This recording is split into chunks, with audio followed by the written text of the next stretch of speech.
Emancipation Day. Good morning on this bright Emancipation Day. Welcome to the Office of the Leader of Opposition. This morning we are having a press conference to look at our report, and I'm not going to do anything else except introduce to you the chairperson of the commission, my friend, Verla De Peiza. Over to you, Verla. Good morning to all of our viewers. Good morning, Barbados. I too will keep it short on this leg, and that is to say thank you to the leader of the opposition for giving me the opportunity to chair the Democratic Labour Party's Commission on Crime. This was set up in July of last year, and the report was completed in March of this year. Then there was a steep learning curve as to what actually goes into the production of a book and the editing process, the graphics process, the binding process. However, what I did do once I received it from that element is that I updated it. So it is current to July of 2025. And it is my pleasure on behalf of the commission, the 12 commissioners, to present this morning a copy, the very first copy of the report, which you can see on the table and you can also see here. This book I present to the leader of the opposition, and I thank him for the opportunity to be a part of what hopefully is a transformation exercise for Barbados. There's no need to wax lyrical about what we are going through right now as a nation in terms of the very disruptive elements and the capacity that it has to affect everybody, whether it is personally or whether it is anecdotally. The feeling on the ground is definitely that we need to do something transformative. And so it is a very comprehensive document. It's almost 200 pages, but we also have an executive summary so that there can be instant referencing, and hopefully the country is appreciative of the efforts of the commission. It was my pleasure. Thank you very much for the opportunity. Thank you.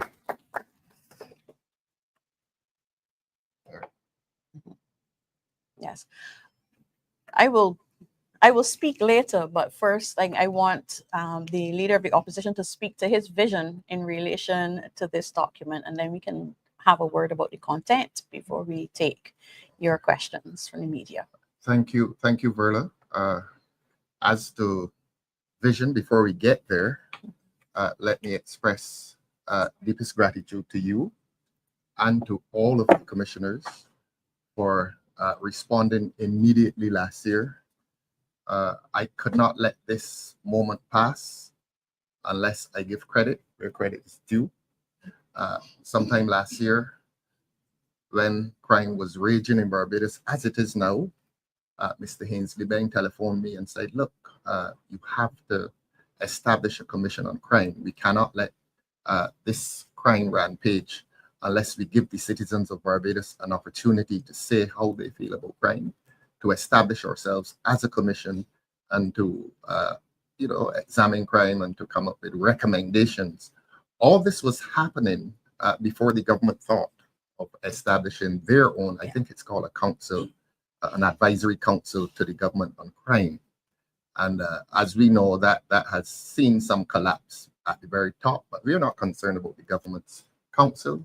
We're more concerned about the fact that we owe you, Verla, and your commission a debt of gratitude for the commitment, for the work that you've done, for the town hall commissions. This was a genuinely organic exercise in which you met the citizens of Barbados, engaged with them, and that consultation obviously led to the proposals that would be contained in your report. So we really at the Democratic Labour Party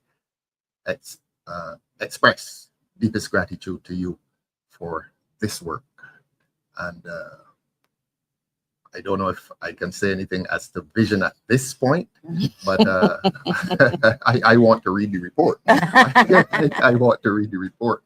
But to give Barbadians the assurance that this party is working and that this party is working in the interest of Barbadians, this party is working with Barbadians. So we are going to invite the various interest groups, the public. We have to do some more printing next week. I think we have a few printed thus far. Obviously, we make them available to the media. But the vision is that Barbados should return to the Barbados that we knew. This country cannot endure this period of crime. And if this country endures this period of crime uninterrupted, it will cease to be the country that we knew. There are young people in this country, 15 years old, who knew a different Barbados. This upsurge and this nature of violence it's fairly recent. We did not know of young men riding around with high-powered rifles on motorcycles unimpeded and unimpeded by the authorities who in many cases are absent. But that is a situation that we have to deal with. Our vision as a party is that this country must return to a place of peace. We will not have a good economy. We will not have a well-ordered society while we have this level of crime. And that will be one of the Democratic Labour Party's major manifesto promises, that we will attend to crime, that we will respect the police service, that we will respect the customs, and that we will respect the Barbados Defence Force. That is that is to encapsulate the vision of this party in relation to crime. We have to fight crime. We have to beat crime. We have to fight crime legislatively. We must go to Parliament, and we must not go to Parliament and do like this government and pretend that we are passing laws. We have to pass laws which are genuinely in the interest of the prevention of crime. In terms of the police service and the Barbados Defence Force, they must and will be respected. And I have something to say very shortly about the goings on in the Barbados Police Service, the goings on in the Barbados Customs. There are very disturbing events occurring within those two bodies. And those two bodies, unless they are allowed to function with insulation from political control and influence, crime at this level will continue in this country. That is part of the vision, that those services, those public services, customs, and the Barbados Police Service must be respected. They must be returned to a status in which they guide their affairs without political interference. So that is to encapsulate the vision. Again, Verla, I thank you so much. I said last year, and I don't mind saying it again. Last year, on the occasion of the annual conference, this party owes you more than it will ever be able to repair. If that sounds Shakespearean, it is. But beyond Shakespeare's brilliance, I want to say to you that that is my genuine view, that you have served this party well. You continue to serve this party in whatever capacity the party asks of you. And I think you are a model citizen and a model member of this party. And I am so grateful that you have been able to pull this thing together and in short time to produce a document such as this. It is impressive. It's quite impressive, and it will make good reading for Barbadians when the time comes. So that is my brief statement for the time being. I will give you details on matters of disturbance within the Barbados Customs and within the Barbados Police Service. So I will come back to you very shortly, Derek. Yes, I think we'll give Verla an opportunity to introduce some of the commissioners that are here. Yes. And then we'll get her to give us a little feel. Because we have not read we have not read the final document. We want it all to read it and then be surprised. Yes. Yeah. So we're over to you. Yes. And first, let me speak to that element of it, because Derek is one of the commissioners. So for him to say that he hasn't seen the final document does need some explanation. And it doesn't really go very far, not to disrespect any of the commissioners, but we do know from experience within the party, most recently as the last election, that leaks happen. Fortunately, last election, it was a draft document, but it doesn't really matter. So confidentiality is a major issue. And it is not about the commissioners. It is about the means of transferring the information from one person to another that allows it to be in the public domain. They did have sight of drafts of individual chapters, And I want to thank you, Derek, Maxine. I can't see behind me. Kelly, I can see you there in the camera shots. Reverend I, Carter. I have our president, Andre, next to me. Reverend Carter is here. The deputy commissioner is on his way. Bertie. Bertie Hines, who is phenomenal, if I may segue for a moment and speak to policing in Barbados. If you want guidance as to how policing ought to operate, not only is he an experienced police officer, but he's taken the time since retirement to commit his thoughts to writing. There are 2 books so far, and I hear through the grapevine that a 3rd one is on its way, and with current research. So it is not as though there is no information out there.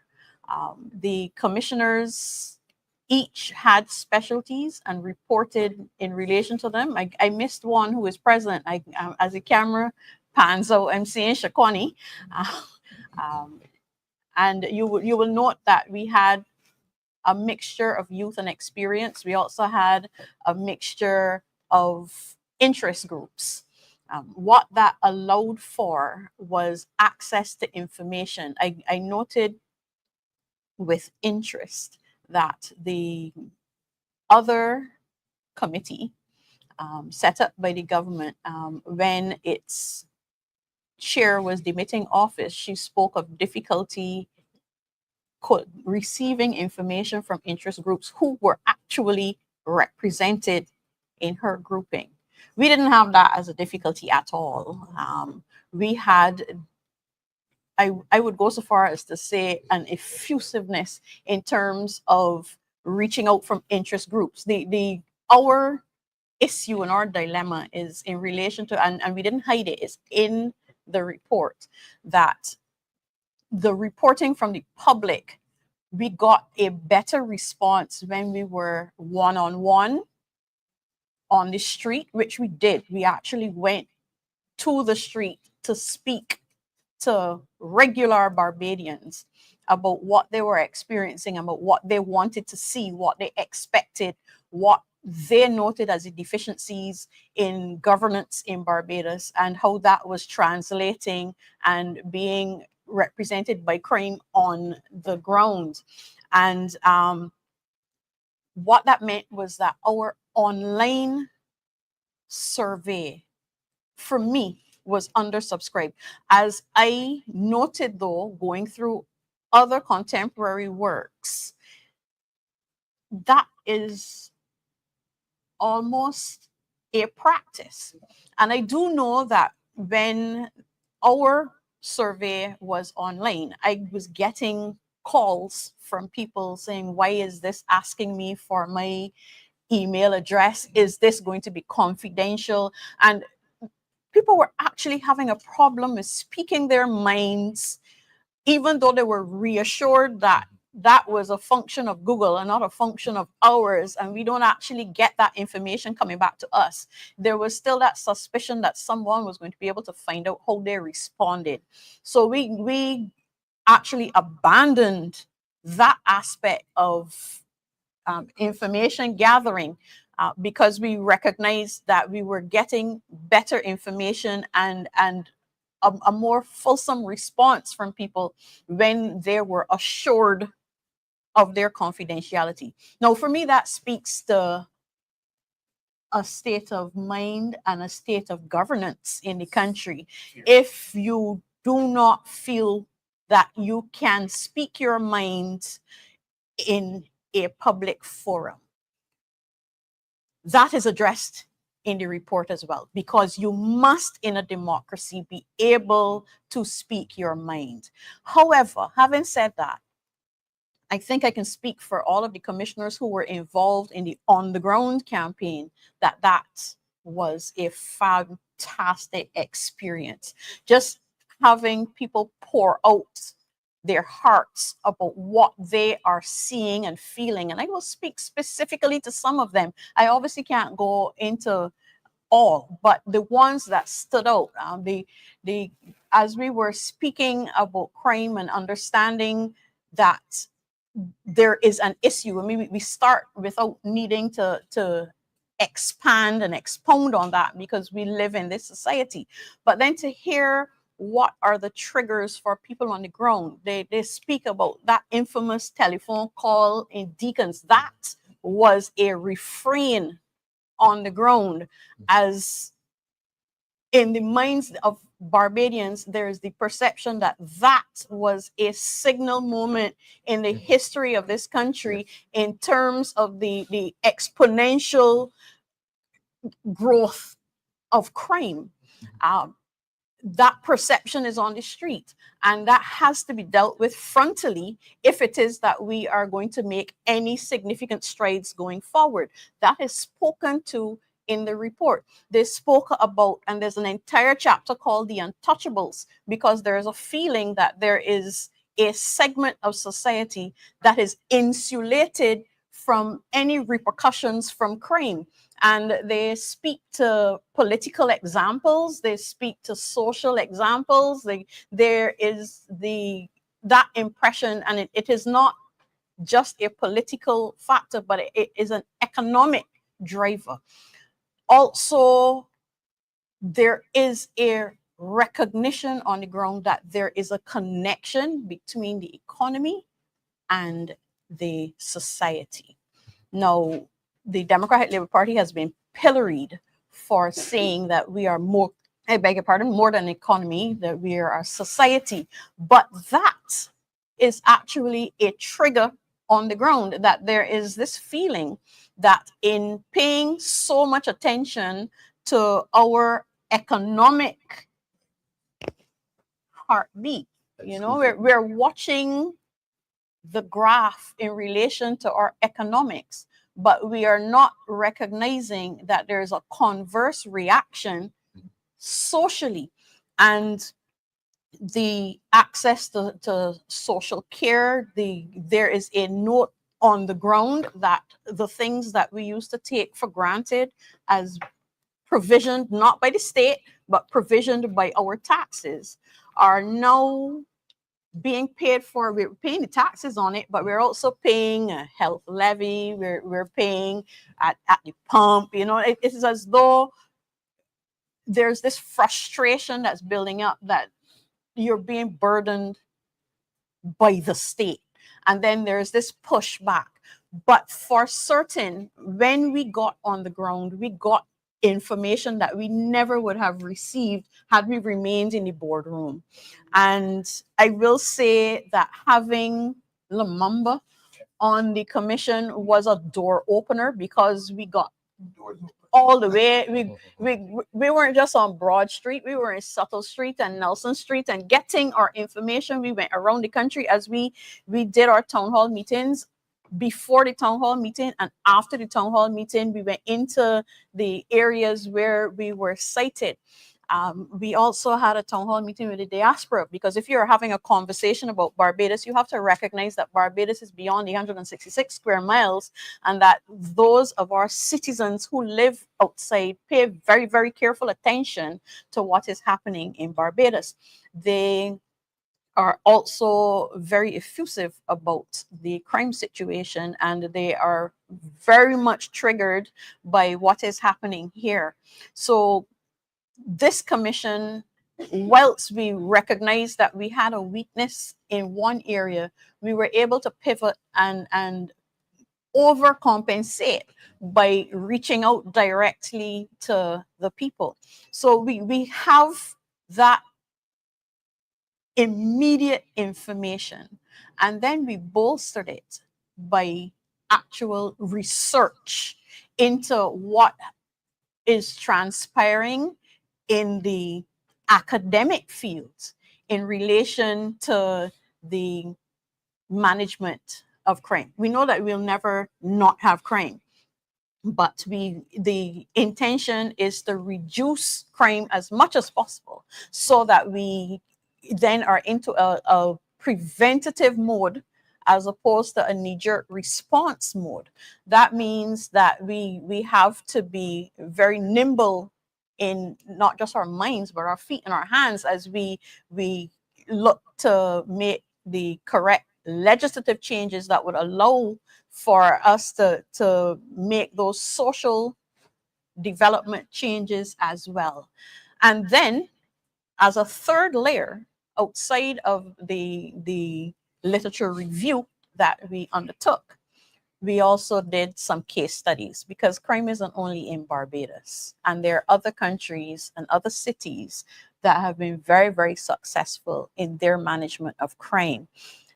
I will state openly that if the government of Barbados is serious about the management of crime, they need to not reinvent the wheel, which is another chapter in the report. They need to, they don't, if they don't want to take our word for it, that's fine. This is for the people of Barbados, which includes them. But if they're not mindful of this, then do your own research and come forward with meaningful provisioning, which is what this report does. It not only has recommendations, but it also has given a legislative framework, because at the end of the day, it will remain an academic exercise if there is no practicality to it, and there must be some application. And the way to do that is for government not to abdicate its responsibility and talk about how this is a whole of country issue. We know that it's a whole of country issue, but we want to know how the government is leading in relation to the, I hesitate to say fight against crime, because truthfully, crime is for the most part a response to something. So whilst we have to have immediate responses, we also have to have visionary proposals, so that we're dealing with the immediacy of the problem, but we're also doing our best to roll back the issues that create the environment for crime in the first place. Because let's be real, if it is that the state is not managing the social output, somebody is going to step into the breach. And we know from just looking around the region that the ones who step into that breach tend to have the criminal minds. So if it is that we are going to recapture our people, then we need to be the ones who are leading. When I say we, I mean the government. The government has to be the ones leading. And they were not off base with the setting up of a committee. That is a feature that is definite in the case studies that we looked at. But the difference is that those committees were manned by government, ministers of government. It wasn't a passing of the baton and of course, the responsibility if things fall out. And we have to be very real about these things. It is about the leadership for the country. And that has to move from those that the people have put there to lead. So government does not get to abdicate its responsibility to a committee and walk away and wait for the report. The ministers have to be there. There has to be a driver for it. It has to have that level of impact that we the citizens then are confident in our government. And that is not just a supposition on the part of the Democratic Labour Party. We actually went all the way back to Aristotle. And again, this has been the principle of governance, that a government guarantees the safety of its citizens. The citizens are giving up something in order to get back from the government an assurance that they will be, yes. So if it is that, I mean, this is, I will have to say, governance 101. And if it is that government is not up to that task, then they need to admit that and actually allow others who are prepared to take on that responsibility and shoulder that brunt, because that really is what it is, that you are accepting your responsibility.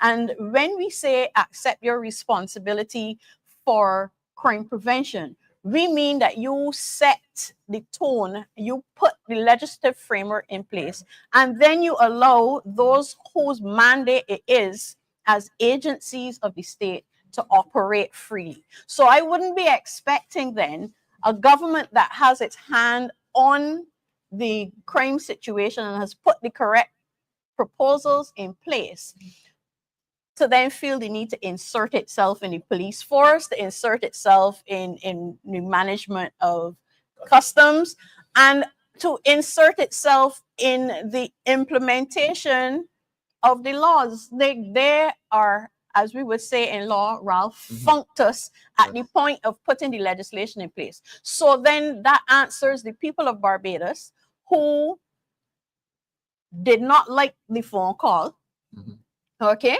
because you have put something in place. And pardon me noting the comment online, we do intend to circulate electronically. We actually have that document ready, but we knew that we were, as far as we were concerned, behind time with this report. This is the first print. There will be more, right? And the layout for the electronic is almost completed. So I just segue to answer that person with that comment. But what you really need to have is that framework from government, and then the agencies have the ability to perform. Now, there's another feature of this report which even the commissioners do not know about, and this is because the editorial team spoke to this. As they read it, they were like, this is missing something, and it was costing. We're saying you need to do all of these things. Where are you going to get the money from to do them? Because you will expect that pushback. And so there's a section dealing with costing, because and I would just speak to one aspect of it, because we will hear that, oh, we don't have the money to do all of this, and we won't talk about how you got money to asphalt a whole car park up at the botanical gardens, and you can't get the road to my house finished, right? But that's a segue. But at the end of the day, it is an honest question. How are we going to pay for all of this? But you know, all of these social changes that we identify in this document that need to happen in order to divert our citizens, especially our young citizens, away from criminality, fall very, very neatly under the 17 UN Sustainable Development Goals, for which they provide grant funding. So we're not talking about increasing the loan burden. In the research, after the editorial team pointed out that lacuna, I also recognized that there is grant funding for NGOs, because we would know that after government sets its framework and government agencies undertake their work, that there are also some private sector agencies that are involved in transformative governance. So they too have outlets for. Exactly. And then let's face it, you have the opportunity as a government to decide what your priorities are. So if it is that your priority is the safeguarding of your citizens, you will find the money for it. Let me go all the way back to finding the money to pave a car park at the botanical gardens, okay? And that underscores that there is money available for what is the priority for government. Therefore, the challenge to government, the existing government of the day, is to make the safety of its citizens a priority. And in the event that they don't wish to spend the time to do the research, to bring policies to bear, the Democratic Labour Party has done it for you. And the Blueprint to Rescue the Nation is now a published document and will be available widely, so that they are in a position to do. I heard the Prime Minister say, oh, we're holding our report for a manifesto. There's only one person in the country for the time being who knows when an election will be called. And in the meantime, our young sons' blood runs in the street. There is no way that a responsible Democratic Labour Party government will be holding a report for an election that we do not have any control over when and if it is called. This is a critical point for this country. We thought last year reached a low point. This year we've started digging up to This report is current to the end of July. 30 young souls lost, Plus 30 plus. and we need to arrest that slide. And that's only talking about homicides. This report doesn't only deal with homicides, it deals with crime, okay? Generally, because you can't have just one element of crime and think that you can fix just that thing. There's a street crime element that we need to address. There's an attack on our elderly that's just driving, it's raising my blood pressure, and I start with a low one. It is literally a disease in society now. It actually, CARFA has indicated that crime is now a health issue. They are relating it to the pressure on the health institutions. But this report also deals with it in terms of mental health pressure, not just the pressure in terms of managing the care of those who are injured from crime.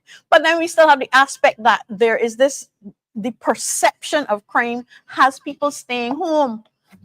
And that is unhealthy for a society as well. So all of that has to be addressed. All of that is addressed. And I will just end by saying that when the commission finished its report back in March, we concluded that we were not done.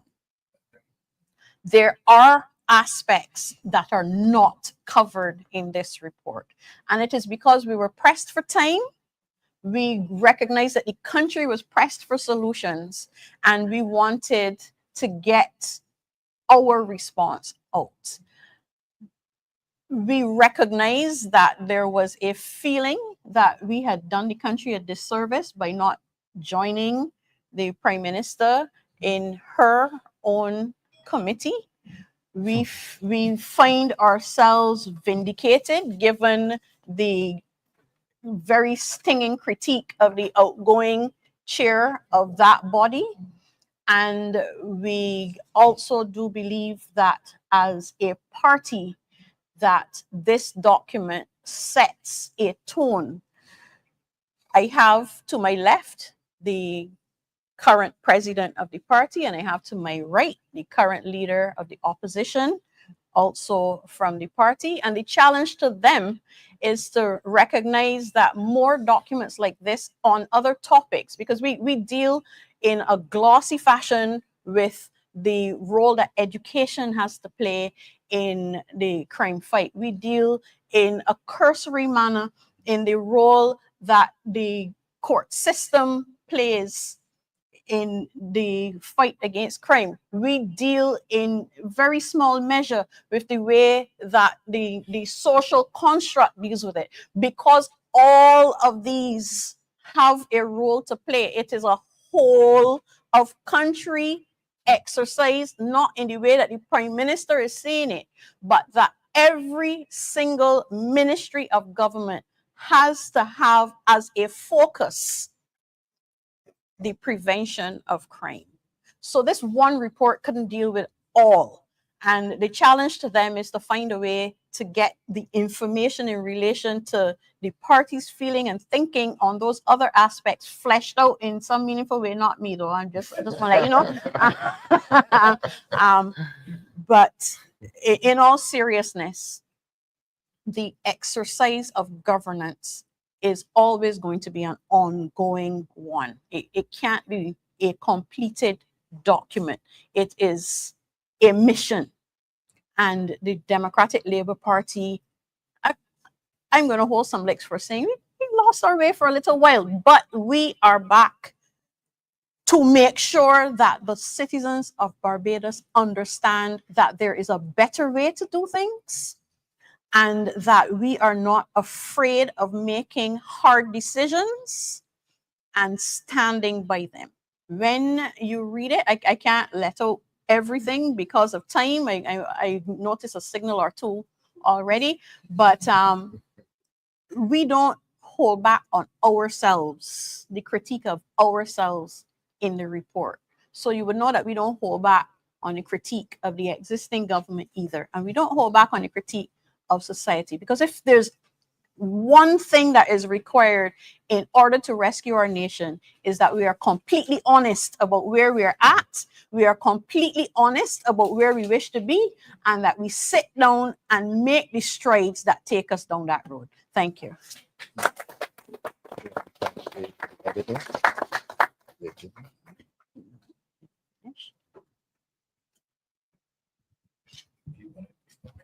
I didn't, just to say that the book doesn't contain the acknowledgements.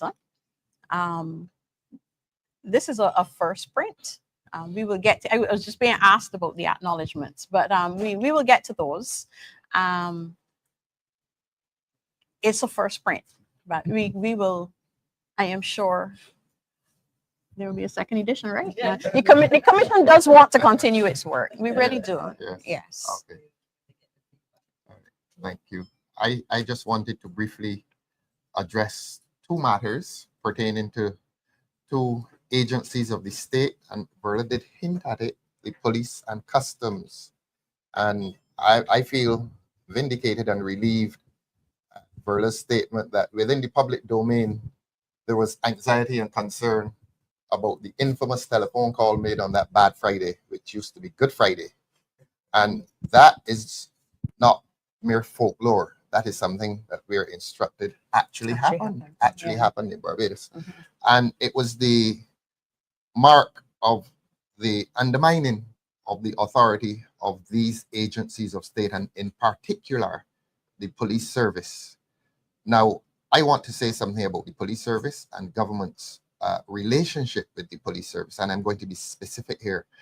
Sometime around budget debate last year, March 2024, the government made a promise to the Barbados Police Service that they would create this new designation, new post, new rank of senior constable. We were not satisfied with this new rank because we think it is patronizing. We've always argued that the police service needs to be modernized in the form of a proper Republican state. We've always said that police are underpaid, and we have said that police have no fair guarantee of promotion, and it undermines the morale, it undermines the integrity of the entire police service. But government made that promise in March 2024. Now, I believe that the government is going to Parliament next Friday to amend the Police Act. It will be a simple amendment to create this new rank of senior constable. As you know, there used to be the rank of constable and then corporal and then sergeant. Corporal was removed, and we suspect that the government feels that this is some interim measure to create a new rank. But the police officers are not satisfied with this senior constable thing, but accept that they'll accept it because it marks an increase in salary and it marks some kind of promotion. But 14 months later, the government did not do it, has not done it. They seized the opportunity of the St. James by-election after we raised it on the platform, and they promised the police officers that they would have this new rank created by May. May has come and gone, they've not done it. June, not done it. July, not done it. August, and it's going to be a simple amendment, which means that somebody has been lazy. Over 14 months, somebody has found it impossible to do a simple amendment, and this is reminiscent of when they sent a letter to a gentleman and told him that he was Deputy Commissioner of Police, not knowing that you had to amend the Police Act. So here again, they have taken now, next Friday, I think they're going to do it. I hope they're going to do it in Parliament. They are going there to amend the Police Act to create this senior constable position and to increase the pay of these senior constables. Now, we support the police service, and we understand this week that there was something of a limited sick out. We're going to appeal to the police officers to go back to work. I know, and we know that there is some discontent. We know that there's fallen morale within the police service, but we are begging the police to support the citizens of this country at a difficult time and to go back to work, all of you. We know that you cannot be happy with this government. The entire citizenry is not happy with the government. But for the sake of peace and order within Barbados, we are appealing to the police service to go back to work. from the commissioner down to the most junior constable. You have the support of this party, and we are asking you in turn to continue your good work in supporting the good people of this country. We want to address a matter that is occurring within the police service. It's very disturbing, and this again gives justification to discontent within the police service. Now, the government refused to promote those persons to the rank of senior constable, but here's the same government in a context in which the police officers have been agitating for better pay. The government the government chose to give certain police officers, and that is to say plainclothes police officers, an increase of $1,900 a month. Now, that has created discontent within the police service. It has driven a wedge between police officers. I mean, it's one service and they ought to be united. But here it is, the government, by its practice of divide and rule, has chosen to give this $1,900 a month extra to officers in plain clothes. And that is not good. That is not right. And what is happening, well, we know this, that when a crime takes place, the first responders are the uniformed persons. The plainclothes detectives coming after to do the investigative work. But here, you've had police officers who have always worked together, uniform and plainclothes. But here's the government cleverly deciding that they're going to divide and rule, and they're going to create this special section. Now, there's danger in that. We know of the situation in Grenada with the Mongoose gang years ago. We are old enough to know about that. And there's a danger that the government may be on the cusp of creating a service within a service, and that there are persons in uniform who want to take advantage of this additional money being paid, and they're trying to become plainclothes persons, whether they're equipped to do it or not. They're trying to do it. But what is more sinister is that we understand that the government is interfering in the workings of the Barbados Police Service, and that the government may itself be attempting to determine which police officers now become plainclothes police officers. We spoke of the emergence of the Mongoose guy in Grenada. We will reject this initiative. We want all police officers to be equally paid, and we are asking the government to withdraw itself from interference and control of the Barbados Police Service. This party supports the Barbados Police Service. This party supports the Commissioner and the High Command of the Barbados Police Service. This party supports every officer down to the most junior rank of constable, and this party rejects this government's interference within the police service by the process of divide and rule. So we are asking the government to reverse itself from that interference. We've quoted Section 8 of the Police Act several times, and we've come here today to quote it again, that the Commissioner of Police is responsible to the head of state, the Governor General, the President, I beg your pardon. And the Commissioner of Police is not responsible to the Prime Minister nor to the Attorney General. Government, please leave the internal workings of the Barbados Police Service to the High Command, the Commissioner, and the High Command. And I'm going to say this, that this party supports the High Command of the Police Service, including the Commissioner. We must do it for the sake of peace and order in this country. This government continues to undermine the Barbados Police Service, and we are asking them to let the service remain united. That if you're going to give an allowance to any member, give it to you give it to all. Do not select a certain group. Give them this $1,900 allowance and leave the others at financial disadvantage. And furthermore, keep out of the workings of the police service and stop attempting to influence the high command of the police service in determining or in deciding which police officers shall become plainclothes. That is a level of interference that is probably unprecedented and frightening, unprecedented in this country. I moved from the police service to the customs department. The customs department, as you know, is the department that deals with the entry of goods into this country, and goods include contraband. The citizens of this country are deeply concerned as to how we have so many guns in this country. I mean, 2 AK-47s this week may well be the tip of the iceberg. We don't know. But the chaps seem quite well equipped that they can run through any neighborhood now. Scarborough, right opposite a police station, fire off several bullets. And they seem unconcerned that there may be any shortage of ammunition or guns. Clearly, the evidence would seem to suggest that there's no shortage of guns nor ammunition in this country. And therefore, the focus goes to customs, those who are responsible for border control. Just as the police service has been disrespected by the government, we are saying to the people of Barbados that the Customs Department has also been disrespected and undermined by the government. Here's why we say this. For 6 years, there has been no clothing allowance given to the Customs Department. The government continues to neglect that department, or rather, to neglect divisions of that department. Now, when the government came into office, there were several customs officers sent home. Sent home. How has the government replaced those customs officers? Well, as they have been doing in manipulating the police service, and I say this, they've been manipulating the police service.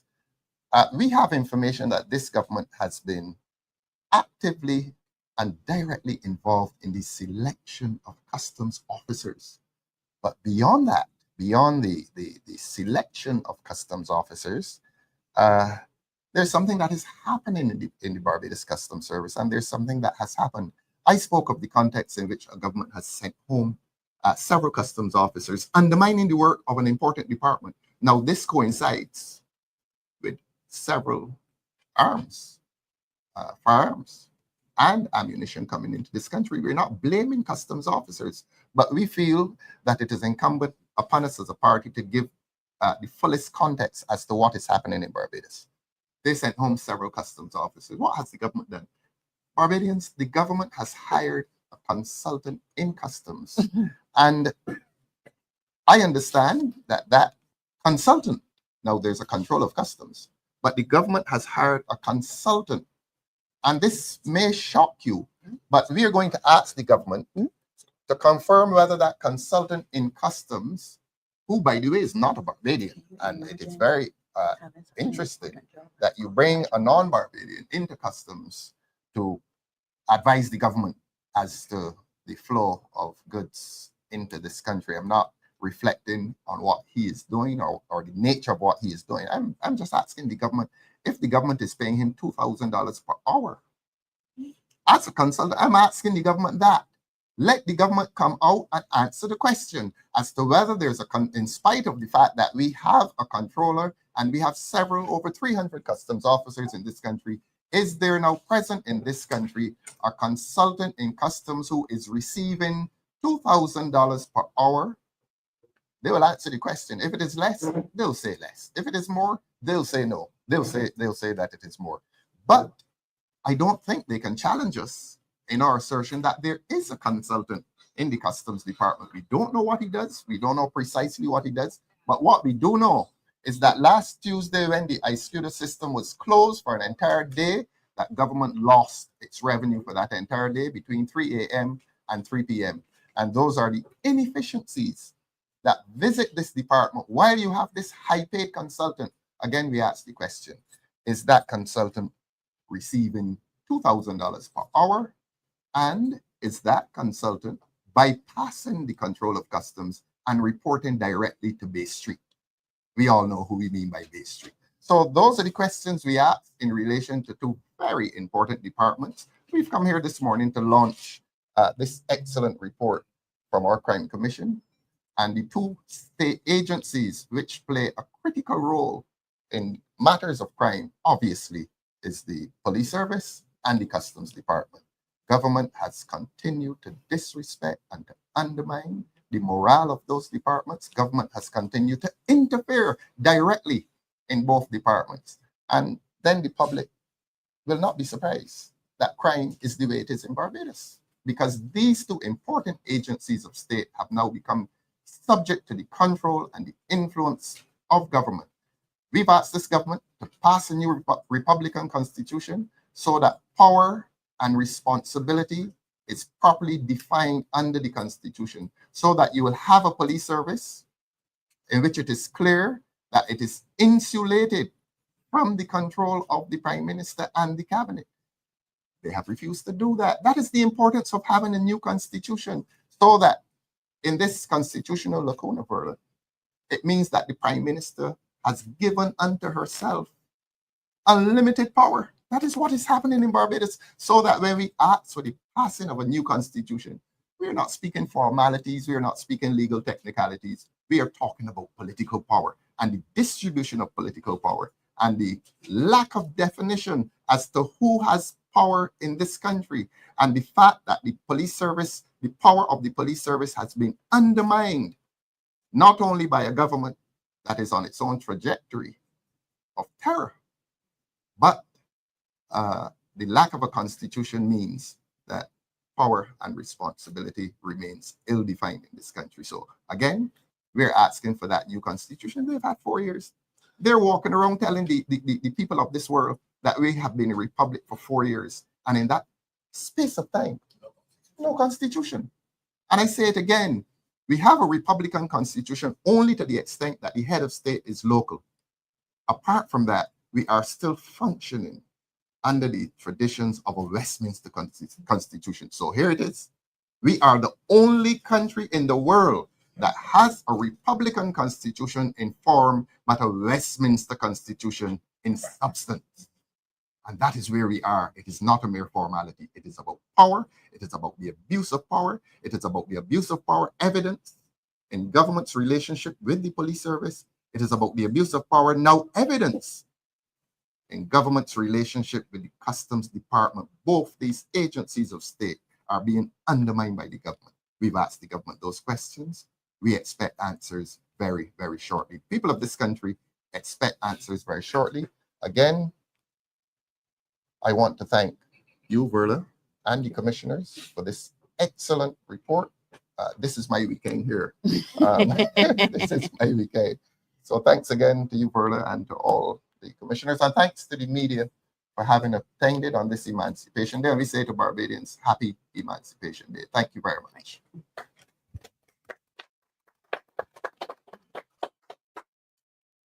Yes, I have one question posed to Nelson Nation News. So, Mr. De Peiza, your report, you would have made linkages between economy and crime.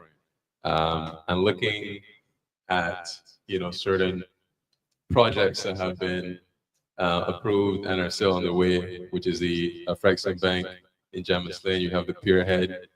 In your report, is there a note to how these drastic changes to the cityscape, which is a sense of gentrification, how that goes to also influence the matter of crime in the country? Okay, so as I said, we're not finished our work. There is an element that speaks to the exclusion of our citizens from participating in an economy and how that impacts on them. That entire exercise from Bridgetown straight through to, I dare say, Hastings and Worthing, because I am noting the changes along our coast.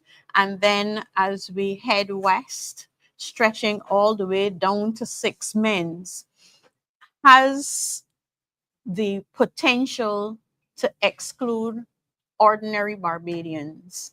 And it has the potential, and this matters very much to Barbadians, to exclude them not only from economic participation, but from enjoyment of our beaches. And we want to have an in-depth conversation where that is concerned. So whilst it is mentioned, it is mentioned more in terms of the failure of the government to create space for more Barbadians to participate in the economy in some meaningful way. And we speak to methods of doing that in the solutions that we give. For instance, there is mention of better use of the, I beg your pardon, there's mention of better use of the Cultural Industries Development Act. There is mention of a better building out of our renewable energy so that there is space for ordinary Barbadians. For instance, I'm remembering being very young at the time, but paying attention and I will admit being fairly political aware from an early age because of my family's involvement in politics. When the emerging technology was solar panels for water heating, there was government-led initiative to ensure that even the smallest chattel house had the opportunity to have a panel on the roof. What it meant was that there was a build out in terms of technicians, in terms of the fabricators, the installers, those who were able to repair. And we saw that there was room for greater participation. Matter of fact, there were persons from Barbados who took that technology past the region and into Africa. So there was that development of the industry in a way that allowed ordinary Barbadians to participate. And we are not seeing the same level of involvement being forced by government. And I use force in a positive way, if you can imagine that there's this push to allow ordinary Barbadians to participate. What we are seeing is that first of all, the cost of panels in terms of electricity is prohibitive for the average Barbadian. It has not translated in a way that is meaningful, even at the level of the provisioning by the monopoly that exists, that you could see benefit rolling down towards average Barbadians. So in that way, it is addressed in the report. But you are correct that it is a larger topic, is one of those build outs that can happen coming out of the report, because you will find, if I am sure, and this is just my thinking given how we were relating to people on the street, that they are noting these changes with alarm. And there are changes that are being made that not just gentrification, but the visual effect of Bridgestone and its historic garrison is changing. We're not that we're in praise of our colonial era, but it is a fact. And it is a life part of our heritage to the point where it was recognized by UNESCO. Correct. And has currency for our one industry, really, tourism, which is another feature that is mentioned in terms of how we make these fundamental changes, is that we have to have we keep talking about having other revenue streams, and what we really mean by that, other than a nebulous concept, is that we allow more to participate. What we're seeing is that we build out a medical marijuana industry, and I do recall the Prime Minister saying that because of my stance on medical marijuana, that I would not be in a position to critique, and I had to correct her on that, because all that has happened in the manner in which they have done it is that the same 1% who already play in the economy get the opportunity to play in that. And we're seeing that also in terms of our renewable energy drive, that the same players are coming forward every time. And it is not that we are having a spread in the economy. I read with interest and a fuzzy eyebrow just this morning an article in the newspaper that was suggesting that white Barbadians are now disadvantaged. I was so confused. Okay, and the optics of having an all-black government suggests that. But the reality on the street for the average Barbadian is something completely different. And it would be a total disassociation from reality if we buy into that argument. And that translates into the very scenario that you pose. It just has all of these different I was going to say branches, but it's more like tentacles because it's actually wrapping around our society and strangling it in a way that actually is giving more reason to opt out of society. And that is a concept that is repeated in this report, that opting out, it is incumbent upon us who are looking for leadership to be bringing more people back into the fold. I didn't have the opportunity in my opening remarks to speak to the rehabilitative aspect of society, okay, of society, because societal norms have to change in order to accept that we need to bring certain persons back into the fold, including those who have collided with the criminal justice system at some point in time, you know. So there's so much that has to be done to make sure that we are making room for more players, as opposed to making space for the same people to play a different game. All right. And that really is what we are experiencing in Barbados. And because we are more than an economy, it is having an adverse effect on our society.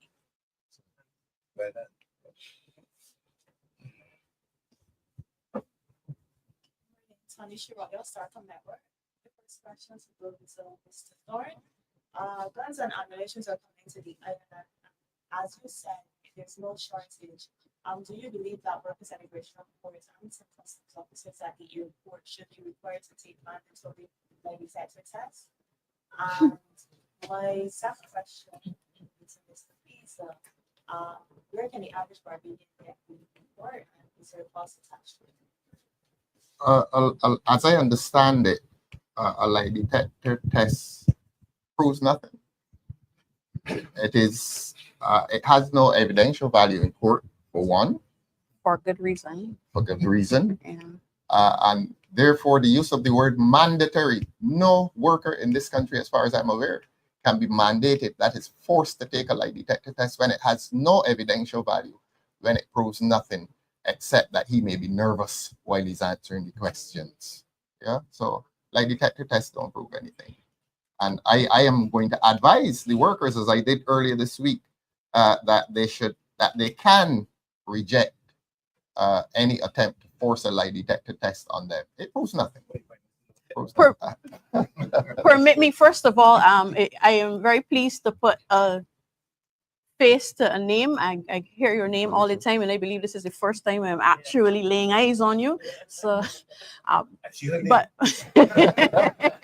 but permit me, even though the question was not addressed to me, to speak to that as well. It may not be in the way that you're anticipating, but it is to give a plug to Caswell Franklin, because his position, whilst it was very comically delivered, like most comedic deliveries, is rooted in truth. Yes. The persons with the most to lose are the policymakers. So if it is that those further down the chain are going to be subjected to lie detector tests, we should start in cabinet. We should start in parliament. I fully endorse his comments for their serious content, though his delivery was such that made you chuckle. At the end of the day, it is a very, very potent comment.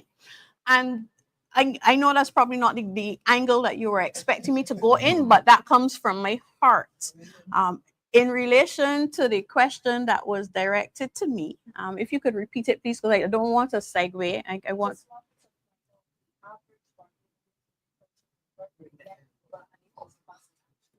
The average Barbadian, by the end of this week, will have access to it online. End of this week or next week? The end of what's today? Friday? Yeah. The end of next week. I'm living happily, not retired, but clearly too happy.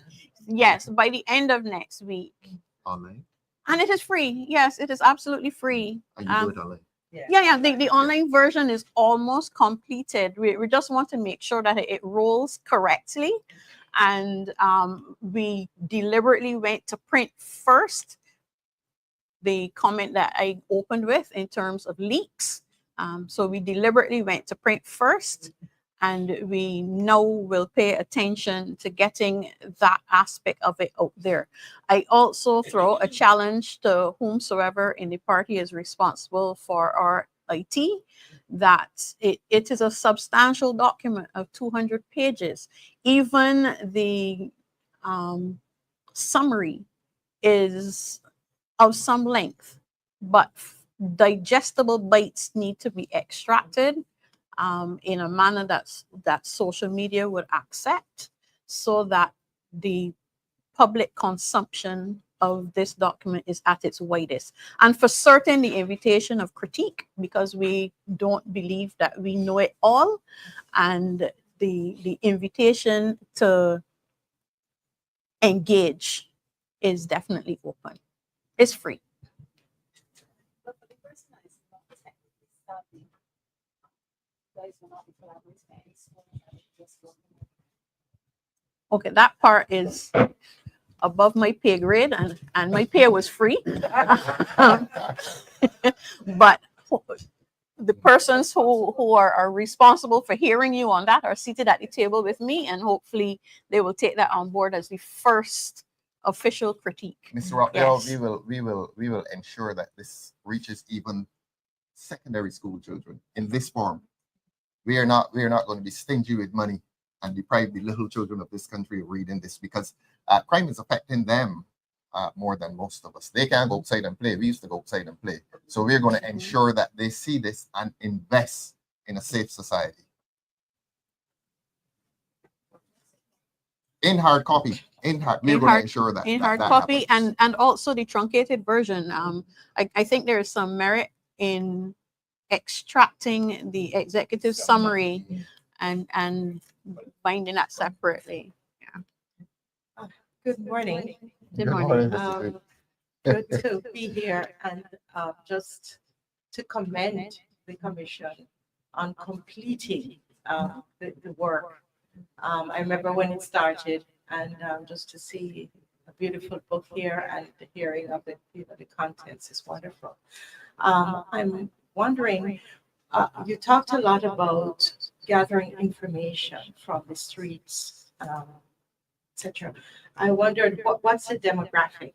Because sometimes when we're dealing with crime, you know where I'm going. So I want Yes. to know what's the demographic in terms of the sample of the people that were interviewed. Mhm. And then the second question is, did you find non-DLP people willing to engage you? Okay. So that it, is it Yeah. partisan? Well, let me start with that second question. We didn't ask for political complexion at all. We were simply sourcing information. There were essentially two groups. One group hit the ground, and Maxine led the group that actually liaised with the business community and asked questions. So because we didn't just want to get one segment, and there is a chapter in the report that deals with white collar crime, which is an underreported crime in Barbados. When we speak of crime on a national stage, we tend to be speaking of street crime, personal crime, and property crime. Right? And there is a space in our legislation for white collar crime, and white collar crime in two different contexts. White collar crime in its purest form is the employees committing crime against a company, or individuals committing crime against a company. But we also explored corporate crime, which is crimes committed by companies, because in our minds and reflected from the canvas is that when you treat different elements of the society differently, you get that discontent that is a foundation for antisocial behavior. Correct. And we had a lot of young people, a lot of young responders saying they want to criminalize me for this, but this big up body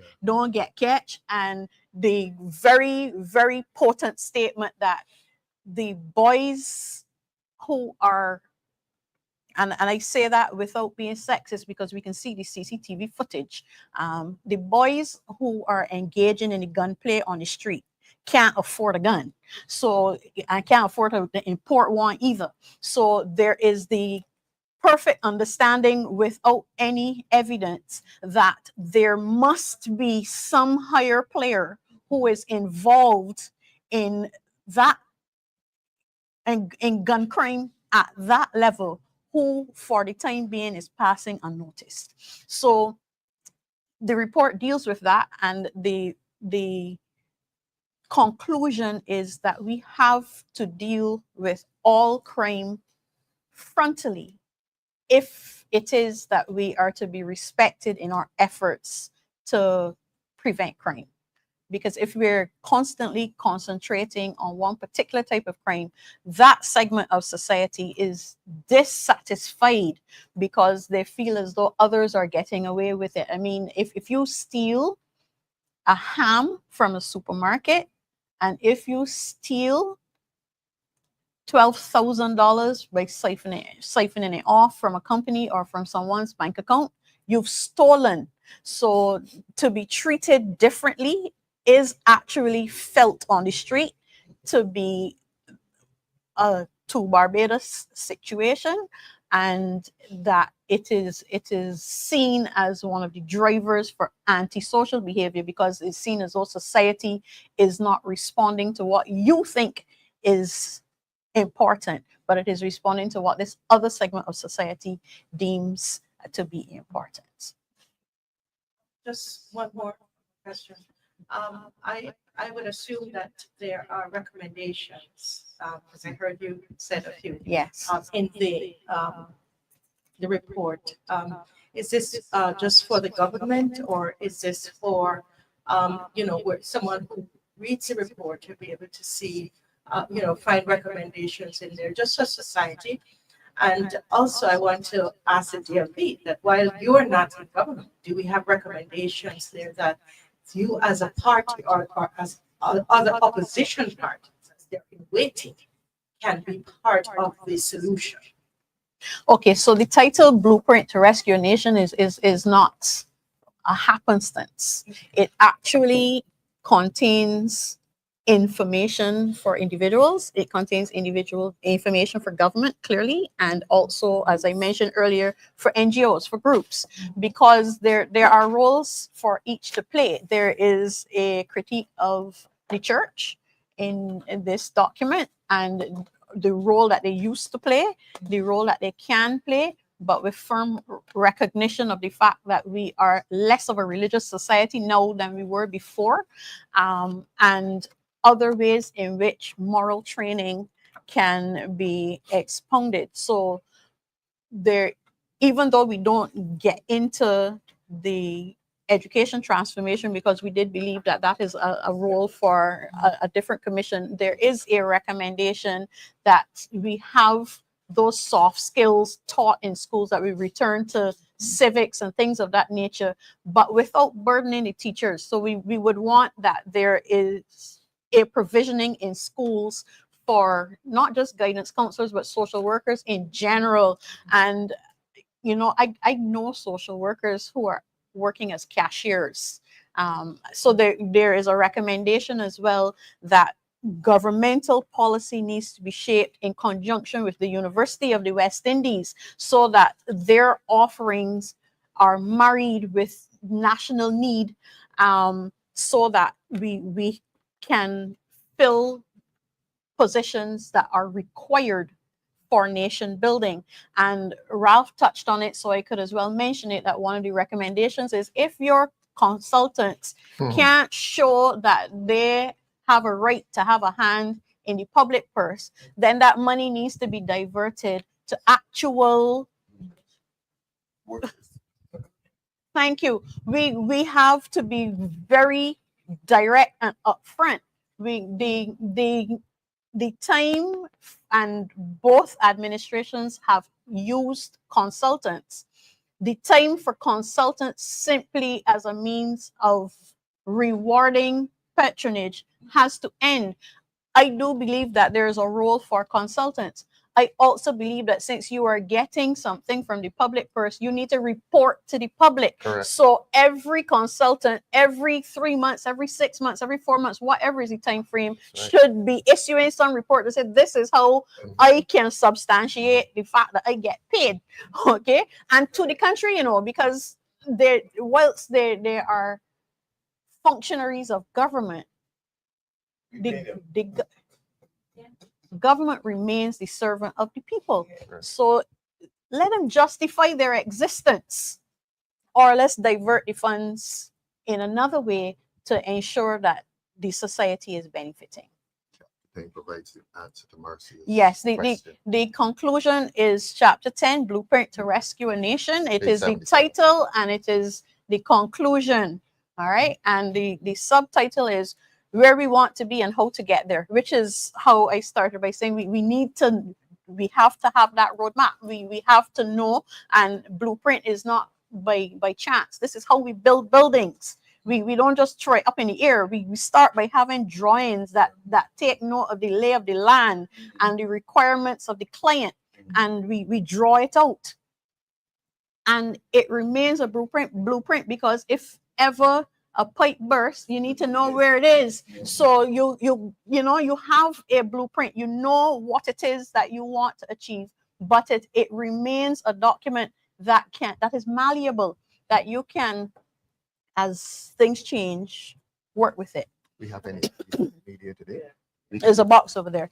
So we will have today. You can leave here with. Thank you very much. My throat is telling me I Mrs. talked a lot. Mr. Rocky, you can have one of these today. Okay. To use at Starcom public dissemination, even during the calling programs. Yes, thank you. Any other further questions from the media? We have, Don't let my coughing stop you, you know. I will clear my throat and go ahead. we have the office, the leader and office of the leader, members of the commission, other members of the party, public who will be online.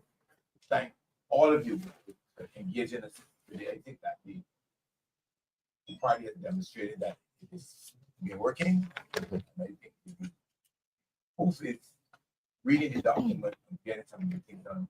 And suggested that in that point, we will do our part to make sure that our institution, the Democratic Party, works in the communities to do something about this. Thank you, Derek. Thank you very much. So they can have theirs now. Mhm. Marcia?